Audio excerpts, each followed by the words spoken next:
લાખો લોકોની સુવિધા માટે લાખો લોકોની આશા અને અપેક્ષાઓ સાથે અમરેલી બ્રોડગેજ કમિટી હોય, ધારી પત્રકાર સંઘ હોય, એ આપણા અમરેલીના સાંસદ ભરતભાઈ સુતરિયાની પાસે લાંબા સમયથી માંગણી કરી રહેલ છે. રેલવે મંત્રી હોય, મુખ્યમંત્રી હોય કે પછી આપણા માનનીય વડાપ્રધાન નરેન્દ્રભાઈ મોદી હોય, તેમની પાસે એક વ્યાજબી માંગણી કરવામાં આવી રહેલી છે કે અમરેલીથી વિસાવદર સુધી બ્રોડગેજ સુવિધા આપવામાં આવે.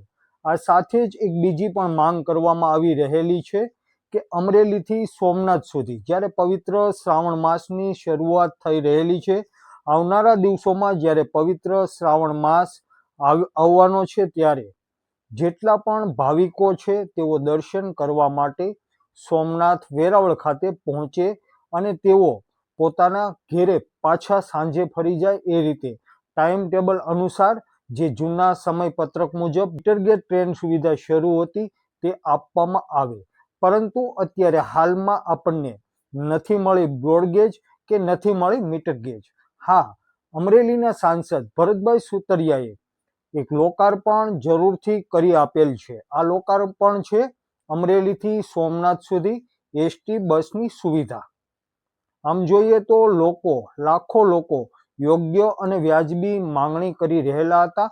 લોકોની માંગણીનો સતત અવગણના કરવામાં આવી રહેલી છે અને આજ રોજ અમરેલીથી સોમનાથ જતી એસટી બસનું લોકાર્પણ કરવામાં આવેલ છે, જેમાં ભાવિકો અને મુસાફર જનતા અમરેલીથી સોમનાથ સુધીની મુસાફરી કરશે. હા, ગઈકાલનો એક વિડીયો સામે આવેલો છે, જેમાં સાંસદ ભરતભાઈ સુતરિયા લોકસભાની અંદર રજૂઆત કરી રહેલા છે કે અમરેલીથી ધારી સુધી બ્રોડગેજ સુવિધા આપવામાં આવે.